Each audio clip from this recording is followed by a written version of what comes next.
समिति कुकरावत हरदा 5 प्रकल्पों का हम विशेष कर रहे हैं। पहला है हरा गांव मेरी पहचान अभियान। 2012 में हमने एक शुरुआत की थी युवाओं के साथ। सबसे पहले हमें हमारा गांव हरा बनाना था। ऐसे ही प्रयास के साथ कुछ पढ़ने वाले युवाओं के साथ हमने जो टीम बनाई और उस टीम के माध्यम से स्वावलंबन, स्वैच्छिकता और सामूहिकता के भाव से हमने काम किया। हमने 3 किलोमीटर वृक्षारोपण किया 2013, 14 और 15 में। आज लगभग 850 पौधे 2 किलोमीटर में आप लोग सभी देख सकते हैं, वो संरक्षित हैं। जब ये भाव हमारे मन में आया तो उसके साथ एक और विषय आया कि जब हमारा गांव हरा हमने बना लिया तो हमारा पड़ोसी गांव भी हमें बनाना पड़ेगा। ऐसे ही प्रयास के साथ हम फिर निकले। हमने 45 गांवों में प्रयास युवा क्लब गठन किया और उस क्लब के माध्यम से हमने हर साल प्लांटेशन, पौधारोपण करने का काम किया। कोई किसी की स्मृति में देता था, कोई किसी के जन्मदिवस पर देता था। ऐसे 11 पौधों का एक व्यक्ति से हम दान लेते थे और उसी के माध्यम से वही जगह या तो हम उस गांव की टोली से पूछते थे कि कहाँ पर लगाना है जहाँ पर सुरक्षित रह सके। इस प्रकार हमने 2013, 14 और 15 अभी तक इसको अनवरत रखा है। 9340 पौधे हमने संरक्षित कर रखे हैं। आप कभी मौका लगे देखने में। साथ ही हम लोगों ने दूसरा जो काम किया, सब लोग आज़ादी का अमृत महोत्सव मना रहे थे तो 75 गाँव में हमने भी प्रयास किसान क्लब बनाए और उनके माध्यम से कहीं ना कहीं किसान जल पाठशालाओं का आयोजन किया।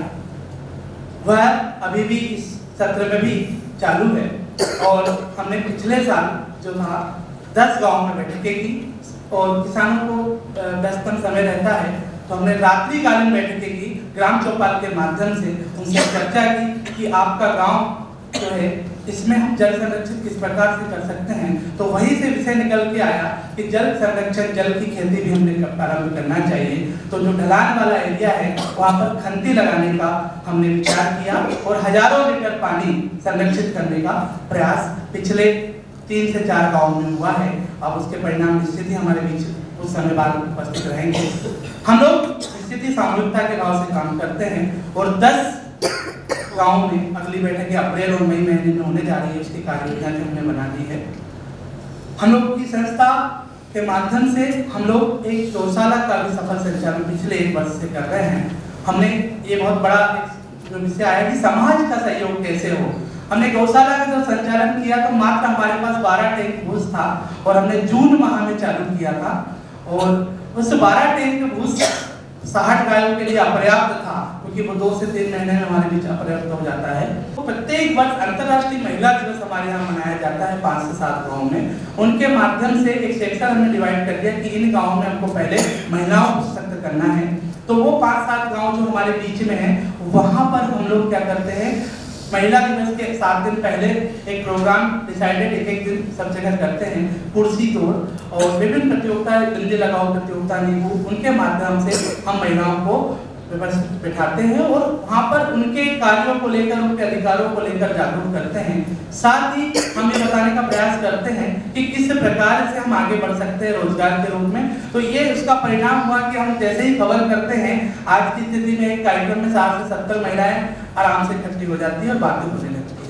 तो कहने का मेरा मतलब ये है कि कहीं ना कहीं हमको एक सकारात्मक सोच के साथ काम करना पड़ता है। मैं लोक कला और संस्कृति पे बात करना चाहूँगा।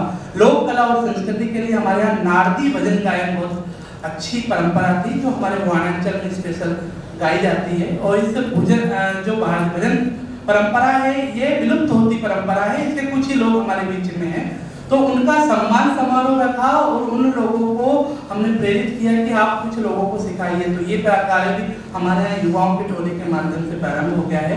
एक साझा प्रतियोगिता होती है और ये स्पेशल पितृ पक्ष अमावस्या के दिन इसका विसर्जन होता है। 15 दिनों चलने वाली ये प्रक्रिया भी है। इसमें जो हमारे यहाँ की 15 से 20 साल की जो बहनें थी वो कहीं ना कहीं इस परंपरा को भूल रही थी। तो इस परंपरा का भी हमने प्रतियोगिता रखी और 3 जो बहनें थी उनको सम्मानित किया और बड़ी खुशी होती है। हमने 2 गाँव में प्रयोग किए और वास्तविकता में 15 दिन चला वो प्रोग्राम उन्होंने पूरे गाने यूट्यूब से देखे साझा माइक के, और वो एक शुरुआत हमारे बीच हुई। इस प्रकार के हम लोग एक गाँव स्वावलंबन के काम वर्तमान में करते हैं।